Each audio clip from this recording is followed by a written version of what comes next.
A escola não mudou muito desde a época que eu estudei no ensino médio. O que talvez tenha mudado mais tenha sido os estudantes e os métodos de avaliação. Em 1989, eu estava no terceiro ano do ensino médio, ou seja, já fazem 30 anos. Bah, tu tá velho, hein, senhor? Velho é a tua avó.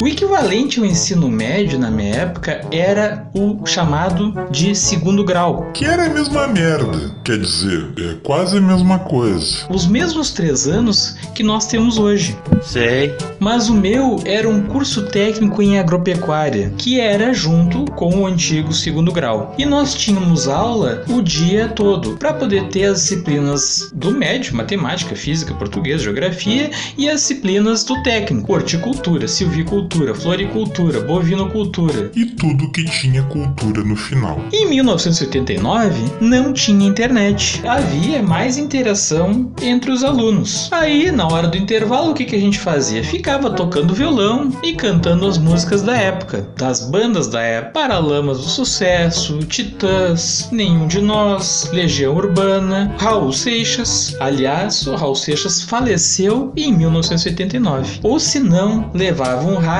com entrada para fita cassete. Naquela época, nós gravávamos as músicas que passavam no rádio. Então era muito engraçado, porque o cara tinha que ficar esperando o momento exato. O locutor avisava, vou colocar a música tal, e aí o boneco ficava esperando o momento exato para soltar o play e começar a gravar a música desde o início. E quando enjoava das músicas, era só gravar por cima. O cara fazia isso tantas vezes que acabava arrebentando a fita. E aí o cara tinha que desenrolar a fita e colava aquele pedacinho que tinha arrebentado e enrolava de novo. E como é que enrolava? Pegava uma caneta, né? E começava a girar assim, e ele ia enrolando a fita de novo, né? Então no fim o cara já dava prático de fazer isso. Era uma utilidade muito prática da caneta Bic naquela época. Mas, voltando à escola, as aulas não eram muito diferentes. Professor passando a matéria no quadro verde, não tinha quadro branco naquela época, claro, e os alunos brincando e conversando como é hoje. Afinal, eram adolescentes. Só tinha uma diferença. Tinham medo da punição. Porque tinha. Se tu reprovava em uma disciplina, tinha que repetir o ano. E como era um curso técnico, em torno de 12 disciplinas, com média 7 para ter aprovação. E um provão no final do ano que caía toda a matéria. Não tinha entrega de boletins para os pais. Meu pai só foi no primeiro dia comigo e no dia da minha formatura. E isso era normal. Entrega de boletins era coisa de ensino fundamental. Tu podia estar reprovado no segundo bimestre. E nesse caso, o professor olhava para ti e te dizia que tu nem precisava vir mais à aula, porque sabia que tu não ia passar mais mesmo. Menor de idade podia ser suspenso e depois expulso, sem problema nenhum. Não existia o data show. Os professores usavam alguns irmãos dele como projetor, que tu colocava uma transparência que o professor escrevia naquela transparência e colocava no projetor e ele projetava na parede. Ou não sei como é que chamava exatamente, é um projetor de fotos, né? A maioria era circular e ia colocando aquelas fotos assim, ele ia girando e ia passando as fotos na tela.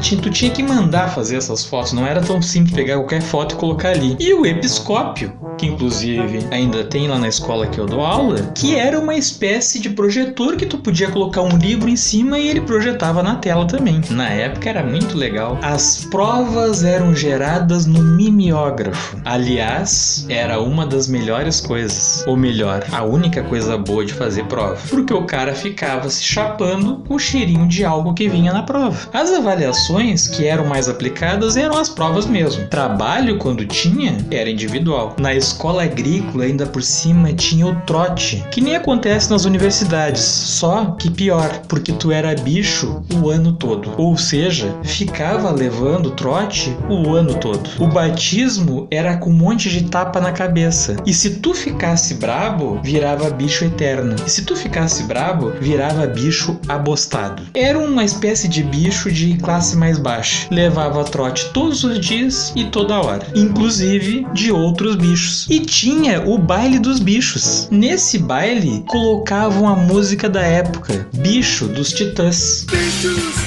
Pra quem é da minha época, conhece. Se tu não participasse desse baile, virava bicho eterno e levaria trote durante os 3 anos. Que tipo de trote? Exemplo, subir numa árvore qualquer e descer só quando tivesse com uma maçã na mão. Ou seja, se não fosse uma macieira, o cara ia ficar a manhã toda lá perdendo aula e não ia poder descer enquanto os veteranos não fossem embora. Dizem os alunos que ficavam interno que tiravam eles da cama no inverno de madrugada e faziam eles correr pelado na volta de um açude. Alguns choravam e desistiam do curso. E a direção não fazia nada. Adiantava reclamar? Não, simplesmente não tomavam conhecimento. Ou seja, tudo era permitido. E o bullying? Que isso? Naquela época não existia esse termo. O trote durante o ano inteiro era uma espécie de bullying autorizado. Alguns aguentavam, outros não. E olhem, vejam bem, eu não estou dizendo que concordo, eu só estou dizendo que era assim. Quando tu passava pro 2º ano, se não fosse bicho abostado e nem eterno, passava a ser veterano e podia dar trote nos outros. Ou simplesmente não fazia nada e também não levava mais trote. Raramente se tirava alguma foto. Não tinha smartphone naquela época, né? Porque tinha que tirar e depois tinha que mandar revelar. E isso era muito caro. Hoje, se 90% da turma reprovar, o culpado é o professor. Naquela época, se tivesse que passar 3 alunos em uma turma de 40, acontecia. E a culpa era dos alunos mesmo. Ou pelo menos era assim que era interpretado. E aí, como era o ensino médio na sua época? Escreva aí nos comentários. E se você gostou desse vídeo, não deixe de curtir e se inscrever no canal do Professor Viegas.